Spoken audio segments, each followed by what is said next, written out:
Welcome to this month's Media Justice Salon hosted by the Media Action Grassroots Network, also known as Magnet. Today's salon is entitled Abolition in the Digital Age. My name is Myaisha, and I am the National Organizer on Criminal Justice and Technology at the Center for Media Justice. I work with our Magnet partners around issues of surveillance and police technology and how it affects our communities.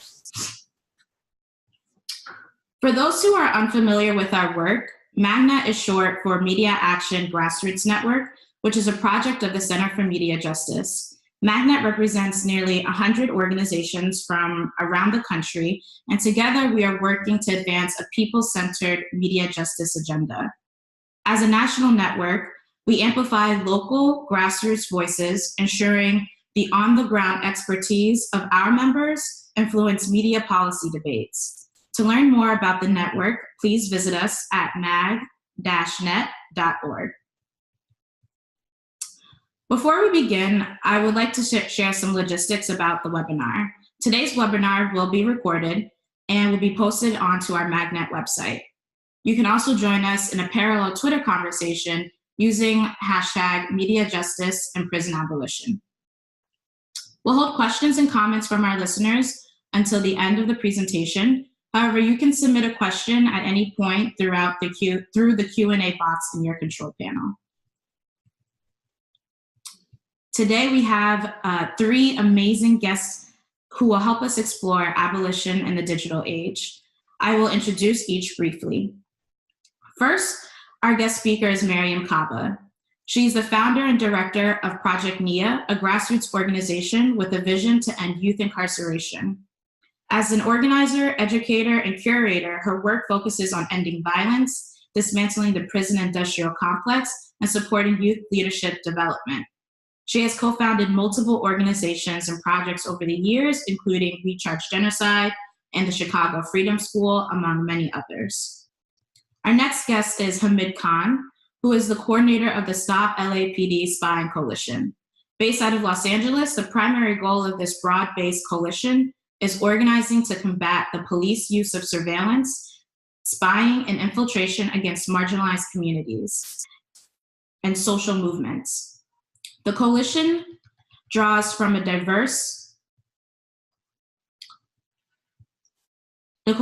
its support and base from diverse members of the community, including formerly incarcerated people, students, unhoused folks, youth, LGBTQ community members, artists, immigrants, activists, lawyers, cultural workers, and faith-based and community-based organizations. Our final guest speaker is Ricardo Levins Morales from MPD 150, an initiative intended to transform the way policing, crime, and safety is understood in Minneapolis by offering alternative strategies. Ricardo describes himself as a healer and trickster organizer disguised as an artist. He was born into the anti-colonial movement in his native Puerto Rico and was drawn into activism in his youth while living in Chicago. Increasingly, he has come to see his art and organizing practices as a means to address individual, collective, and historical trauma. He co-leads workshops on trauma and resilience for organizers, as well as trainings on creative organizing, social justice strategy, and sustainable activism, and mentors and supports young activists. Thank you each to our guest speakers.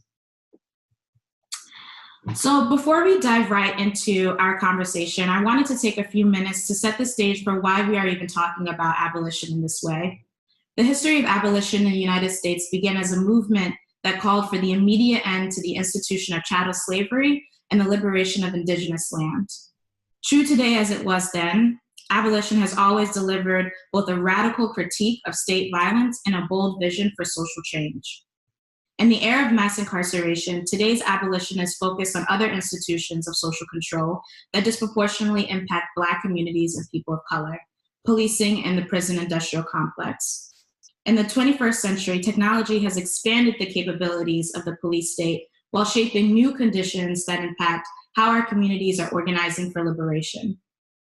Stingrays give police unprecedented power to snoop and collect cell phone data, and they're increasingly using this powerful device against activists fighting state violence. Algorithms like predictive policing use racially biased data to predict where crime will happen, only guaranteeing that over-policed neighborhoods see a steady presence of the state. At the same time, technology is at the center of the proposed reforms to address police violence and mass incarceration. Surveillance devices like body-worn cameras and electronic monitors are sold to our communities with the promise of delivering greater transparency, accountability, and safety. But as Myaisha Surreal, executive director of the Center for Media Justice, recently said, neither math nor machines can extract 4 centuries of white supremacy from our criminal justice system. Critics of abolition say that calls for no more jails or dismantle the police are not pragmatic, that it offers no concrete solutions, only a bold vision that's unreachable. So what does non-reformist reform look like in the context of abolition? And what's the role of technology in that work? Today's Media Justice Salon, along with the help of our brilliant guests, will help us address the question and more. By the end, my hope is that abolition will not just feel like a pipe dream, but a tangible approach our movements can and should take to dismantle these systems of oppression. So, Hamid, let's start with you. Before we talk about abolition in regards to police technology, I thought it would be important to just break down the term itself, the history of abolition, and what it means for the community that you work with. Thank you, Myaisha, and thank you for organizing this very, very important webinar. And I'm really honored to be in the company of some really amazing fellow and comrade movement warriors. So abolition, fundamentally, it is a call to action. And but a call to action that is not based upon one street action or one campaign or what have you. But it's a multi-generational process that look towards dismantling and breaking down systems that continue to cause harm to our communities. Here we are speaking about systems of policing. We're talking about incarceration as well. So in order for us to achieve that goal, first of all, I think a few things we have to ground ourselves in. Number one, that there is no such thing as a delete button that we will get rid of policing as we know it, and the mass incarceration that happens. So it's becomes a call to action, really includes a process, a lived experience, almost in a sense of as we breathe, naturally, to unlearn a whole process of depending on structures that have caused harm to us. So it's a process of harm elimination, it's a process of harm reduction, and it's really a process of unlearning both personally and collectively and the larger community itself as to what has happened. And in that, what's really crucial is to have conversations with our communities, because many a times you mentioned about people who have other views about abolition, that more than abolition, I think it's always interesting when we have these conversations to do a whole historical understanding of how has policing benefited our communities. And as we move through the process, we find out that there has been no benefit at all, but rather these are structures, political structures, economic structures, cultural understandings, which have intended to cause harm and targeting of people of color, particularly the Black community, particularly the indigenous communities, and increasingly other communities as well. Thank you for that. Ricardo, I'd like to turn to you for this next question. On some level, abolition was a popular ideology in regards to ending chattel slavery, but somehow that's not as true today in regards to prisons and the police. Can you talk a little bit about why abolition is viewed so differently today and than in the past?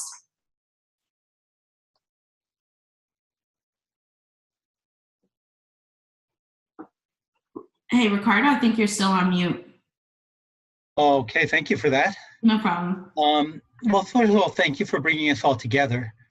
Abolition was a popular idea among enslaved people and a small movement of radical white abolitionists. But many white sympathizers couldn't imagine it actually working, and they favored reforming what they called the abuses of slavery. Frederick Douglass countered that with the idea that slavery was itself the abuse and that it couldn't be reformed. Today, we face a similar failure of imagination. For one thing, people can't imagine life without a paramilitary force inserting itself everywhere. For another, they don't understand that the racial and class enforcement functions of the police actually are its core mission. Its social service functions are there to obscure that fact and create dependencies. Finally, the police system, as we know it, emerged from the Civil War era, along with the Ku Klux Klan, the Knights of the White Camellia, and other white supremacist entities, to ensure that white power could be maintained even after emancipation.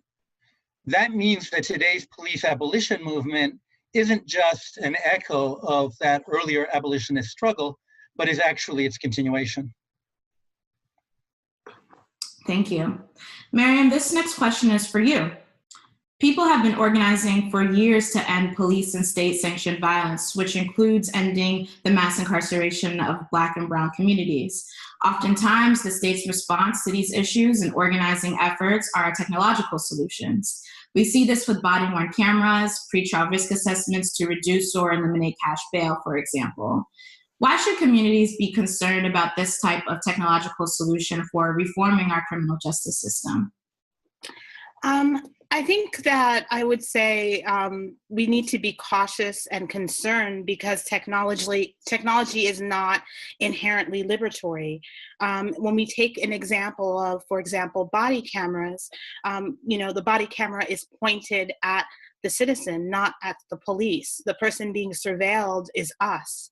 And there is no guarantee at all that whatever is on that footage provides any sort of accountability for the kind of impunity with which police operate in our communities. I think also, it's really important to keep in mind that new technology means new resources being afforded to systems that are intended really to prematurely kill us. And so what we want to be doing is to be starving that system of resources to continue to kill us, not to be feeding it more resources to do the work that it's been doing, basically against us and against our interests. I think we should also be very mindful when we think about technologies and the technologies of surveillance that often what it's doing is just moving the site of our oppression from one site to another. So moving us from the enclosure of a prison into the enclosure of our homes as prisons, to me, is not progress. Certainly, if you're thinking about that from an abolitionist perspective, it's definitely not progress. It's just another form of caging. So I think that there are many things for us to be concerned about, to be worried about, to be vigilant about as it relates to technology. I think technology as a tool could be useful in some cases, but I think we really have to be mindful of the deleterious effects of it as well. Thank you. Hamid, at the Stop LAPD Spying Coalition, you work in your community to demystify the technology and terminology around surveillance. Can you speak to the tool you've developed to help people understand surveillance and why that's important in the context of your work? Sure. This is where I would point to this graphic that we have created. And the idea behind this graphic is, it is kind of overwhelming. It seems pretty complex, but to really show that when we speak about surveillance, we can't speak about surveillance in isolation as one action, but it's a process of information gathering, information storing, and information sharing with the intent to trace, track, and monitor people. So hence, going back to both what Ricardo and Mariame just said, that we have to name it, and we have named this as the Stalker State. That the Stalker State, that how information moves. So in a sense, what you see in front of you is this tool, and this is a living document. We're working on this, and we're trying to create a graphic and interactive design out of this thing, where that as we, and it's very common in our movement building, we speak about intersectional movement building. But when you look at state violence and when you look at information sharing, it is deeply intersectional between the public sector, between the private sector, between law enforcement agencies, between social medias. So in a sense that when you were asking this question about body cameras, we also have to look at that body cameras don't operate in isolation. all that information that is gathered, that is uploaded, that goes into this information sharing environment. Then it's processed. You have data processing companies like Palantir. You have other companies like Axon that are developing artificial intelligence. So a lot of this fusing is happening between this information. So in essence, this is among many other tools that we use, and this is something to generate a conversation where eventually the idea is that have these circles separated and then bring them together, but really kind of look at these various architectures of information gathering that fuse together, and when we call it the Stalker State. Thank you. Our government will often use terms like national security and public safety to justify surveillance in our communities. This has always been the case. Can you place, Hamid, some of the surveillance we experience today within a historical framework of what's been done in the past?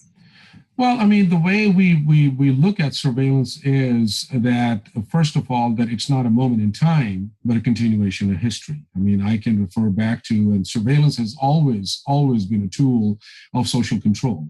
Nicole Brown, the professor out of Austin, has done quite a bit of work on that. And particularly, lining up the trajectory of surveillance during slavery as well. So initially you had things like lantern laws. Lantern laws where a person who was identified as a slave 200 years ago had to walk with a lantern to self-identify themselves as a threat to the system. So in essence, so when you look at the development of surveillance, when you look at the structures of surveillance over time, then you look at the police red squads. People talk about the NSA or the FBI or Department of Homeland Security, but local law enforcement agencies precede the development of surveillance and information gathering at least by 4 or 5 decades, where the red squads came into existence out of Chicago after the Haymarket strikes, and then the FBI came into being. So this is where we see, and to fast forward, give you an example, which I was showing in the Stalker State, that there's a program called Suspicious Activity Reporting Initiative that basically criminalizes people for engaging in perfectly regular behavior like taking photographs or using video cameras. But when we forced the LAPD's Inspector General to do an audit, what we found was that in these secret files, because they're secret, which were opened and sent to these spy warehouses, which are called fusion centers, over 30% of these files identified individuals as Black. In a city which has less than close to about 9.4% Black population. And wherever they had identified gender, 50% were identified as Black women in that list. So regardless of how this razzle and dazzle of data-driven evidence-based policing or predictive algorithms, we have to really debunk and demystify this process that these are all yet another name. I mean, when we look at predictive policing, it's built on broken windows policing. Broken windows policing was built on suspicious activity reporting. So I think this is how we need to be talking about it. Ricardo, at MPD 150, you launched a community research project into the 150th year in history of the Minneapolis Police Department. Can you share what you've learned about policing and its relationship to reform? And for instance, how do you make the concept of abolition feel like a tangible reality and not a dream? Well, MPD 150 is a collective effort. As you say, it was sparked by the 150th anniversary of the department's founding in 1867. And what our report clearly, one of our projects is a printed report, an evaluation, a performance review. And what it clearly establishes is that police reform is a genre of fiction, much like sci-fi, romance, mystery, or fantasy. Reforms don't work. You have a variety of reforms that are trotted out decade after decade looking very much the same with tweaks as technology advances. You have citizen review commissions, dash and body cams now, residency requirements, hiring darker cops, Justice Department consent decrees, community policing, bias and de-escalation training.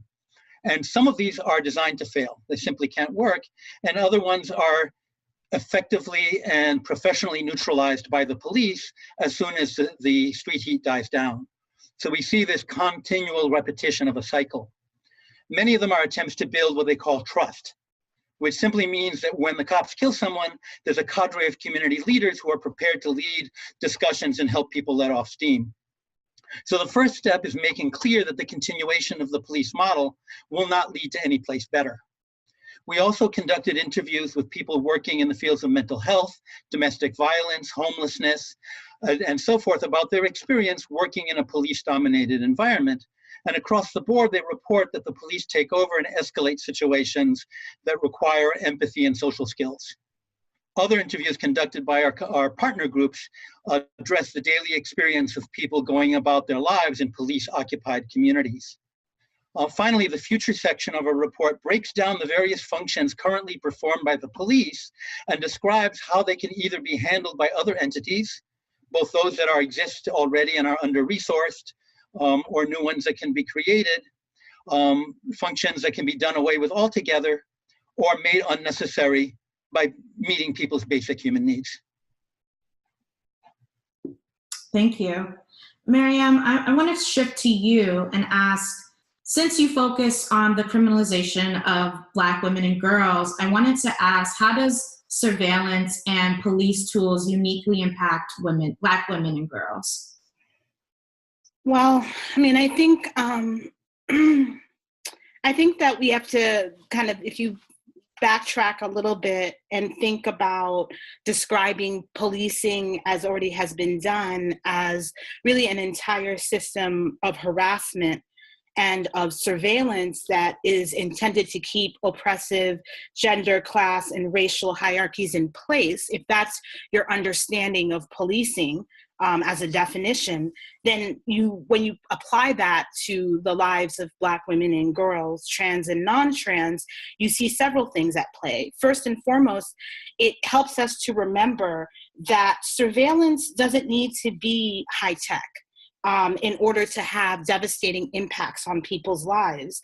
That for the most part, for most of our history, pretty much low-tech surveillance has negatively impacted Black women and girls in the following ways. Think of the ways in which the child welfare system operates to surveil Black families and remove children from Black women and younger women as well.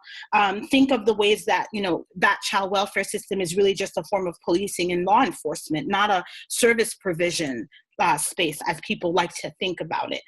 Think about the ways in which Black women, poor Black women in particular, have been surveilled and policed over the years in terms of access to the social safety net. Random visits to people's homes in the past, as late as the 1990s, when people were surveilled about whether or not they could get their welfare checks. Think of the ways in which Black women's reproductive lives are surveilled through forced drug testing when they're pregnant, and then the threat of their children being removed from their lives. So if you think of the ways that surveillance operates, not just as a technological, a high-tech technological intervention, but as a low-tech technological innovation, you'll see the ways that that lens gets wider in terms of the harms of surveillance and of technology on the lives of Black women and girls, both trans and non-trans. So I think a lot about those kinds of things and really trying to, kind of look at the ways in which the experiences of violence by the state really come down on Black women in ways that are not just about lethal force, but are about other forms of harms that sometimes get obscured when we focus simply on who gets killed. Criminalization itself as a form of ongoing surveillance in the lives of people. And especially if you look at the ways in which Black women are overly represented both in prison and in jails around the country, you see that criminalization has its intended effect. Thank you. For this next question, I'd like to hear from Mariame first, but then I'd also like to have Ricardo chime in as well. It seems that a major obstacle towards abolition of prisons or police is a failure of imagination of what would replace it. What are some alternative methods for responding to crime and violence in a world without prisons and jails that doesn't require technology? Well, I mean, I think, Hamid started us off with a definition of abolition that I think is apt. I would add that, abolition really, in the words of Ruth Wilson Gilmore, is primarily not about absence, but about presence. And what that means is that it's about what we build as much as it is about what we try to dismantle. And so your question about imagination is right? Because we have to then think into the future, think into what we want to see happen. What is our affirmative, positive project, not a negative abolition, but an actual positive abolition. And so I think about that a lot when I think about the fact that what we need to be doing is decoupling crimes from harms. And what we also want to be doing is to make sure that we actually create real accountability when people harm people, not this punishment when people harm people, because punishment is inherently passive. It's something that's done to you. You don't have to do anything at all. Accountability is hard. You have to acknowledge that you caused harm. You have to choose to actually take responsibility for doing something about that and transforming that harm. And then you have to make some sort of a commitment that you don't want to do that again. That takes a lot of work. That takes transformative justice, not simply a retributive, punitive form of justice. So, it means we have to address the roots of many of the harms that occur and that we do to each other, which those roots are often seeped in things like organized abandonment and poverty and other things like that. So abolition really is a project that expects that we have to change everything in order to be able to make sure that the conditions no longer exist where we need policing and that we need surveillance, that we need prisons, that people feel that that need exists. You have to transform all the conditions that would lead people to feel that that was necessary. So I think that, to me, you could just really try to at least use one way, which is forms of restorative and transformative justice, forms of community accountability to address actual harm, as one way to get at building a world without prisons, policing, and surveillance. So yeah, that's what I would say. Thanks, Mariame. Ricardo? Well, first of all, everything I have to say totally echoes what Mariame just shared with us. In our report and our website, we list many specific services, interventions, forms of accountability that can substitute for police functions. But I also want to emphasize and repeat that the root of the problem is structural injustice. A community in which people have decent housing, livable incomes, good food produces less conflict. And even in situations of acute danger, we're better off with people whose primary training is about helping human beings. Screaming orders at a person in crisis while pointing guns at them is not generally a good prescription. But also, we believe that an equally large failure of the imagination goes beyond not simply being able to imagine a world without police, but even people who can imagine that as a great idea are not able to imagine a pathway to get there. How do we actually get there from here? So we emphasize transition as a practical pathway that involves, first of all, blocking police criminality, reallocating any useful services into community-controlled hands, and transferring police funding into initiatives that support community resilience and meet people's needs. Because if you do not have that transformation and that introduction of justice, then the police unions are actually correct, that you cannot maintain the system as it exists without the police engaging in criminal activity. So that to change one by necessity causes all of the other pieces to shift. Thank you.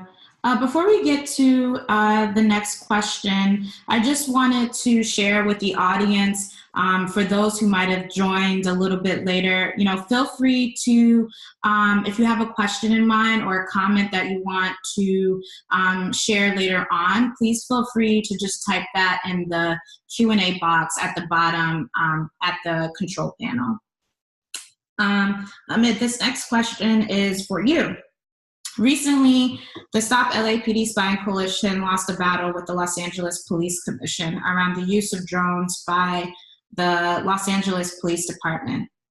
This is after several years of success on the part of your coalition to prevent LAPD from using drones.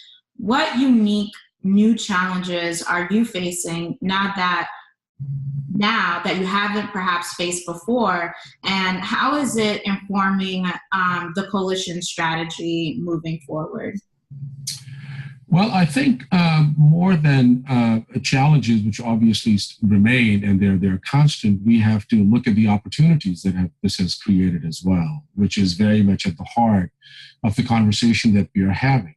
Because what has happened is that over the last 3.5 years, we've taken a very clear stance, much to the chagrin of the much larger sort of advocacy community, the nonprofit industrial complex, people who are into talk about transparency and oversight as these solutions, but taking a very clear position that absolutely not. We are not going to provide, as Mariame was saying, more tools and resources to a department that is one of the most murderous police departments in the world. So in that whole organizing effort, hundreds and thousands of people, we engaged and were able to have these conversations, which really that how are we putting abolition in operation? How are we putting abolition in practice as well? And then what does it all require? Right? So it required a whole bunch of research, it required a whole bunch of self-reflection, it required a whole bunch of whys and why nots. That why can't they have that? What about the claims that they make about special circumstances and hostage situation and this, that, and the other. So I think the biggest opportunity that we have now is to really continue and build on that power that has been built in the community, which also, in a way, exposed the fallacy behind these notions of civilian oversight commissions, for example. Because what we saw was an overwhelming rejection. I'll give you a couple small examples, that the LAPD itself sent out surveys to the community and asked them to respond to the surveys about the drones. Out of 1,675 surveys, only 97 agreed with the LAPD. Then they put out the guidelines, which were supposedly the most restrictive guidelines. This was their response to us to appease us that, well, this is going to be extremely restrictive. They sent those out, and to their own records, out of 1,100 emails, only 9 agreed with those guidelines. But still, they went ahead and approved this process. So I think what has happened is that it's also exposed this thing. So as we continue to have these challenges, and this was approved as a 1-year pilot program, we continue to build power and to confront them. But I think in the larger context of organizing and building power and our pathway and our journey towards abolition, I think this was definitely the many more opportunities that we have. Thank you. So in closing, and we'll get to Q&A, I wanted to pose a question to each of you. If abolition is the destination, what is the next stop on this journey? In other words, what is your call to action right now that you would like to invite others to work with you around? Let's start with Mariame. I think that, if we're working towards an abolitionist horizon, we are working to make sure that we are reducing harm, as was mentioned earlier by Hamid, at every step of the way. So I would ask people to think critically about what you're supporting in terms of what people are offering and proffering as reforms out there in the world. And I want to speak to, for example, an area right now which has a lot of energy is bail reform and ending money bail. And I think that's really exciting as somebody who has spent many years, saying that ending cash bail and pretrial detention should be an immediate goal for us, an intermediate goal for us on the way to, prison abolition. I'm excited to see what some of the organizing, the Mama's Day bailouts, the kind of national bailouts that are happening all around the country. But as those are happening, people are also coming in, conservatives, liberals, and others talking about things like new risk assessments that need to be put in place to surveil more people, expanding the market for electronic monitoring, things like that. And again, this is where technology comes in, where people are suggesting that we can, quote, keep ourselves safe by caging people in their homes. And I want people to ask themselves the question about, what are we doing? And why are we doing this? And isn't the point to uproot a punishment mindset and to actually be pro-freedom? Isn't that what we should be doing? We're not trying to make people a little less caged. We want people free. And so the ultimate goal has to be, what is going to actually facilitate people's actual freedom? And so these are the things I want people to be thinking about. And if you're working on particular areas of reform, you should always ask yourself, again, to what end? What are the unintended consequences of this, or the intended consequences of this? And always move towards freedom. Always move towards more freedom, not less. Thank you, Mariame. Hamid, would you like to go next? Sure. I think just a few things, and Mariame very eloquently, and you saw me kind of just giving a thumbs up on the risk assessment tool, because I think this train is moving really fast, and it'll behoove us to also call out the foundation, because the foundations are pouring in millions and millions and millions of dollars, where this whole fallacy is being created that people can develop a bias-free risk assessment tool. That is completely bogus, because as you saw in the Stalker State diagram, that Venn diagram, in order that how many different ways information is collected, what kind of points of entry are there to assess somebody as a risk. So there is no way, unless the whole infrastructure one day wakes up in the morning and we hit a bias delete button, that's not going to happen. So I think we need to challenge people, and they're very much within our movements. They're progressives, and so that's one thing. The second thing is, I think on a personal level, there's a lot of unlearning that needs to happen. I mean, I think one thing we always talk about here in LA at the Stop LAPD Spying Coalition is that policing is almost seen as like a necessary public utility, almost like water and electricity, that we are so dependent for our existence that this is a necessary service that the state has to provide. No. And in order for that to happen, we have to then look at where the resources are going, where are the budgets, how that money is being spent, and how those monies need to be reallocated in youth development, in nurturing and the health and well-being of our communities. So it's a combination of several things, and it's a process that we have to, but I think fundamentally I would say that there's a lot of unlearning that needs to happen. Thank you, Hamid. And how about you, Ricardo? Well, there's a lot of work happening on the ground trying to deal with police atrocities and police violence. And I think the key, if I were to express a call to action, it would be to align those struggles behind a powerful concept. That as long as we believe that the police are an inevitable part of reality, a public utility, as Hamid said, will stay trapped in an endless cycle of atrocity, outrage, failed reform. And after the 100th time, this becomes depleting and this becomes demobilizing. So that what we're trying to do with MPD 150 is what we call hope-based organizing. Our particular role is to change the narrative environment within which these struggles take place. As long as we're fighting within the confines of the dominant police narrative, we're not going to get any farther than all of the past waves of movement and struggle that we're attempting to impose accountability on the police.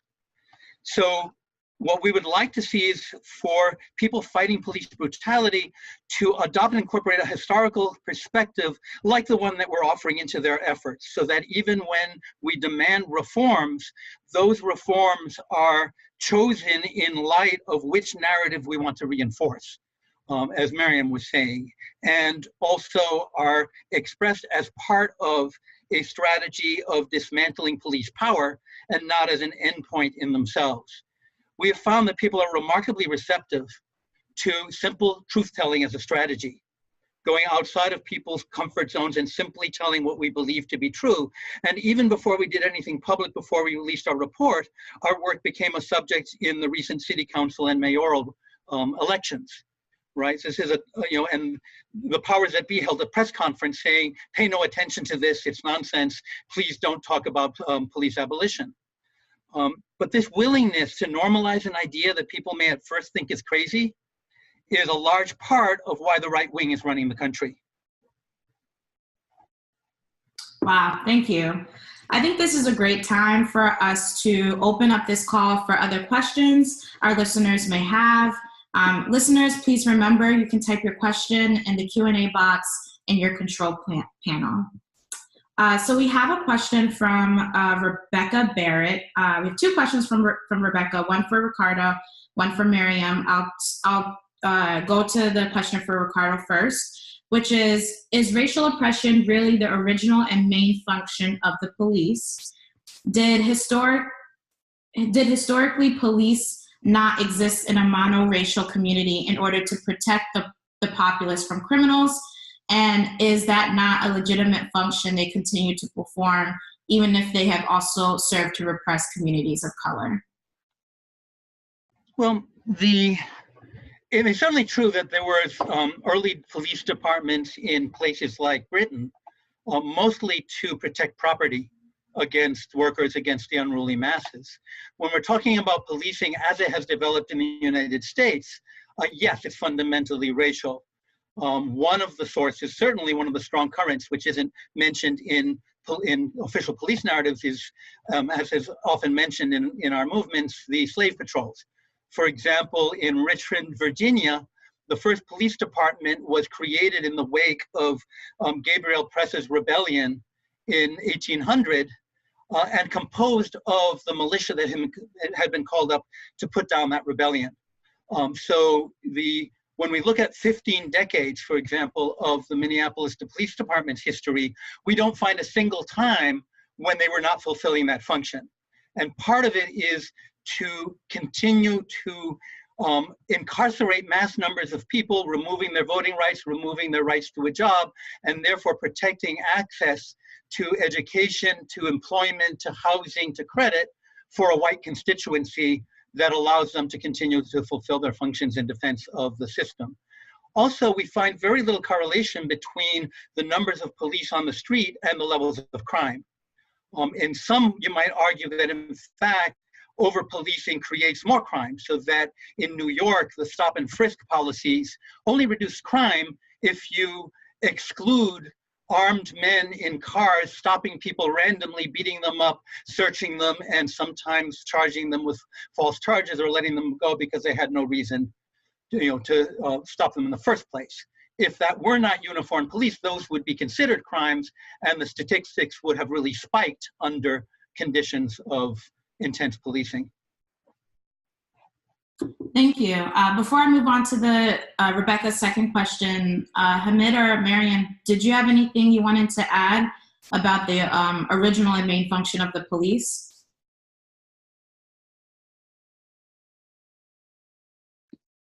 No, I have nothing to add.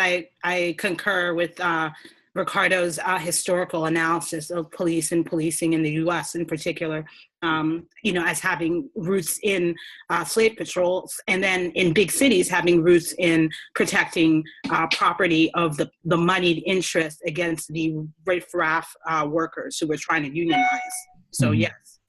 And the only thing I would add to that is that, and Mariame just mentioned that while we were speaking about the police, that sort of limits the notion into this, the structural element of how we think of law enforcement. I think it's really about policing. So in a sense that how these programs and these tactics and all these instruments of violence get replicated and applied in other aspects of our lives as well. So it's really about the policing of the body that we are challenging. Thank you.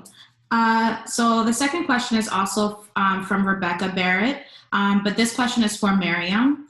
The question is, wouldn't a restorative justice model let individuals off the hook who have committed crimes? Couldn't a cynical, psychopathic individual say that he is sorry when he really isn't? She says, I think it is a good idea, but it may be problematic in practice. Well, I would say we should practice it and see.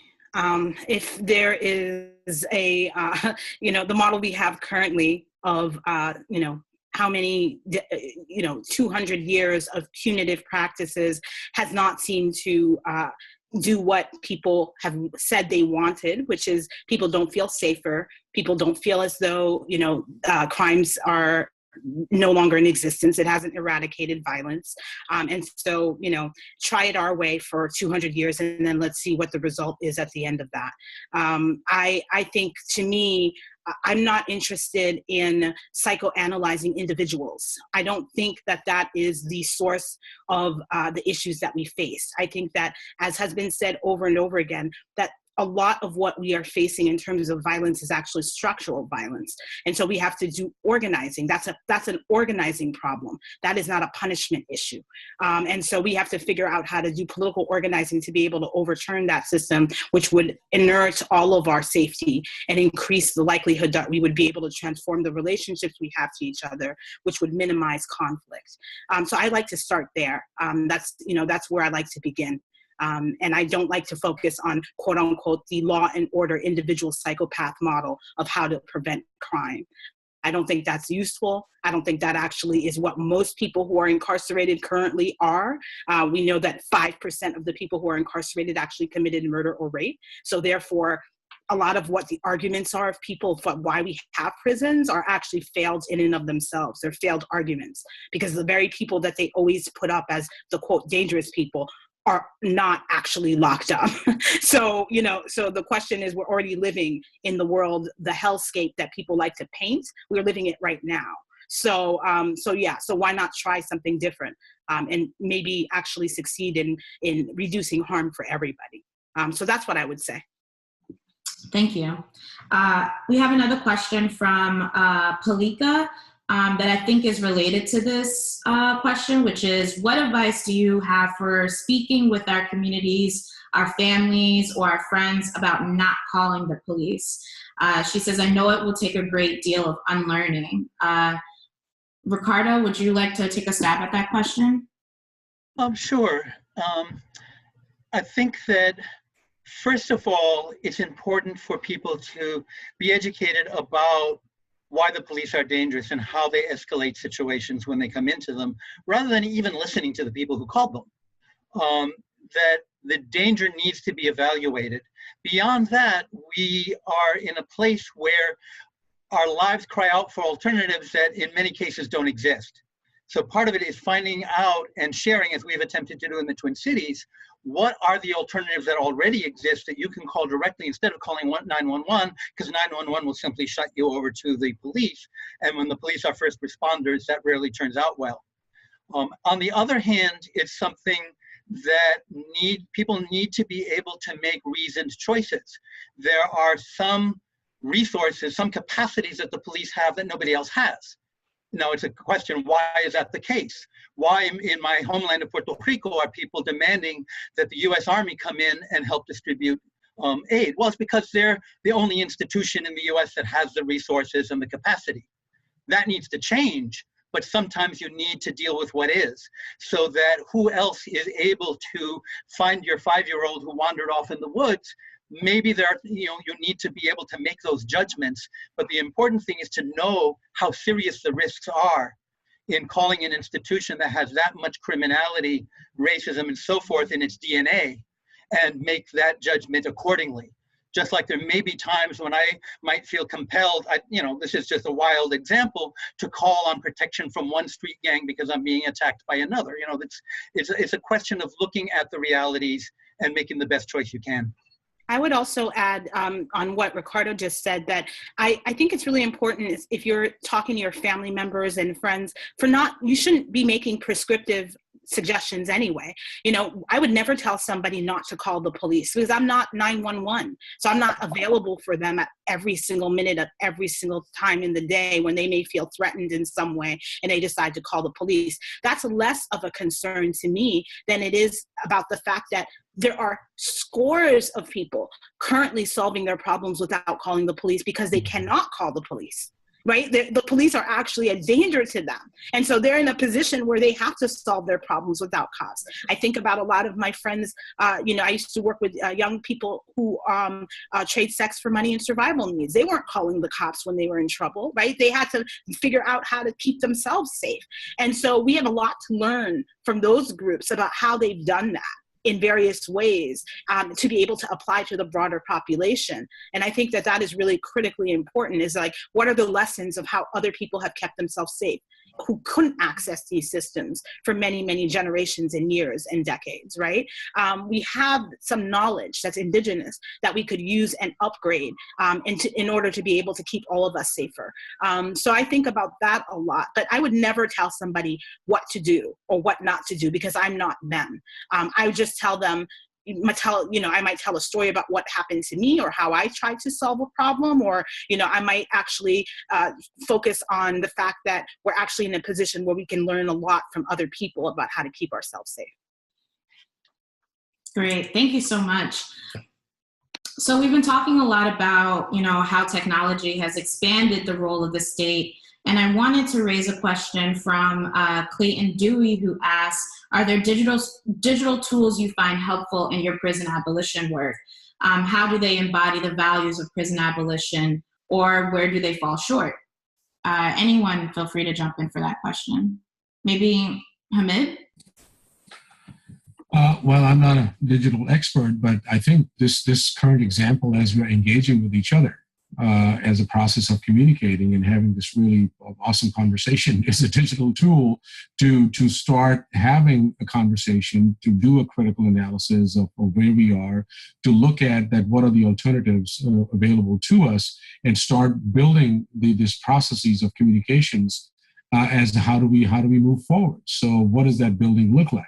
So I think similarly, I think this question is also related to the previous question that I guess Palika was asking as well, that rather than coming from the top down, like, just don't call the police. It's like the conversation needs to begin from the bottom up.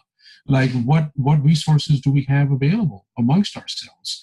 So similarly, I think the idea, again, going back to the use of technology, because one of the things we're always told is that technology is inevitable. So we've got to just submit to that inevitability and the dogma of technology. But I think the question really becomes, to what end? So in a sense, it's a very layered process. But obviously, I can only use this current example that there are definitely technologies that we are engaging in. And to me, the most critical piece is that how do we initiate that conversation? How do we create a process, and how do we continue to engage consistently on these? We have a minute for anyone else to chime in on what digital tools have been helpful in their abolitionist organizing, or where do they fall short? Ricardo, did you want to chime in there? Well, I'm probably the least digitally proficient of my crew, but certainly we've made ample use of social media. We've used all of the platforms, as well as producing zines, as well as producing the report, and trying to operate on all frequencies, because we're trying to work with communities that listen at different frequencies. Using an app that to some degree protects privacy while communicating with each other by telephone, those kinds of things. Certainly, technology has shaped the way we organize, in the sense that our strategy of delegitimizing the police system is one that is very difficult to counter, even if they know exactly what all our plans are. So that instead of being dependent on strategies that require secrecy and require surprise, we're dependent on strategies of transparency that are simply very difficult for them to counter, no matter how much they know about us. Awesome, great. Well, those were some great questions. Thank you, listeners, for chiming into this conversation. After this webinar closes, we're going to email out, or actually post on our Magnet website, a list of resources that our panelists have raised, and also try and answer some of the questions that we weren't able to get to in this time. Now the webinar is coming to a close, so I'd like to thank Mariame, Hamid, and Ricardo again for such a great dialogue today. If you would like to connect with our panelists, Here are their email addresses on the screen. We will send all attendees materials that were mentioned on the call, and try and answer some of the questions that we weren't able to get to on this webinar. A recording of this webinar will be available on our website in the next few weeks. Once you log off, you will receive a short survey in your browser window to evaluate the webinar. Please take a minute to fill it out. We really value your feedback. Lastly, Magnet is a grassroots-powered organization that relies on the contributions of our friends to build power and win victories. Please consider making a donation to Magnet online at mag-net.org. Thank you and have a great day.